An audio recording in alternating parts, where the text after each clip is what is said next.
Ito ano natin, Raptor sweater. Nabili natin kay Jerome Pascual ng Brass. So, sweater, Raptor sweater na galing kay Red Game Farm line. So, nabili natin, inahin, dahil nakabili tayo ng anak nito na green-legged na pullet, pero ang katsaw niya ay yellow-legged or white. So, nag-throwback siya naganak ng green-legged na pullet. Nabili natin, unang nabili natin. Pares kasi yung nabili natin na kay Sir Jerome na Raptor pair na 2 months old. Yung lalaki, white-legged. Yung babae, green-legged. So, magkapatid daw, parang throwback. So, binasa ko yun, history ng Raptor. May may infusion ng hats ang Raptor. Kaya, nag-anak pala sila ng green-legged na pullet. So, nasa probinsya na, puli, padala natin to para i-match natin yung Raptor na nabili natin kay Sir John Ree or JTP Game Farm. Nakakuha kasi tayo ng pair doon. So, nasa probinsya na. Yun, lumipad. Ibalik natin.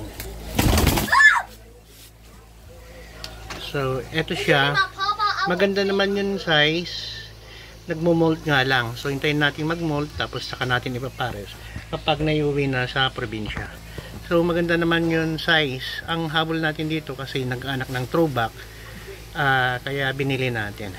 Hopefully, mapag-produce tayo ng throwback ulit para may lahi tayo ng Raptor. Tatawagin natin na Raptor X. Yung nabili natin kay Sir John Ree ay anak daw ni Maton. Si Maton, yung Raptor sweater ng Sir John Ree na 7 times ng nanalo. Nakita sa vlog, maganda naman. Tapos ang daming bumibili kasi nga 7 times. Nag-anak siya ng 4 times. Red Game Farm din galing kay Sir John Ree. Nakabili siya ng tryo, tapos nung napadami niya, na-cross niya sa Larry Romero na imported na Raptor. So, nakabili tayo ng pair doon. Ngayon, nakabili tayo ng anak nito na pair. Binebenta to, kaya binili na natin. So, hopefully, mapag-anak siya ng throwback na green-legged din ang paa, and mapadami natin. Magkaaroon tayo ng linyadang Raptor X.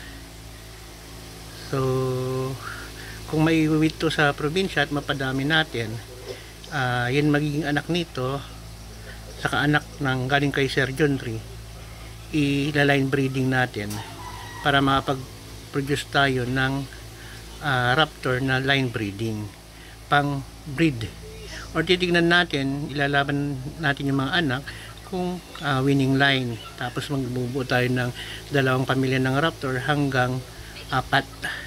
So, balak natin bumili kay Red Game Farm kapag may budget na tayo, mag-import din tayo. So, dahan-dahan lang. Ganun talaga ang pag-breed, mahirap, matagal.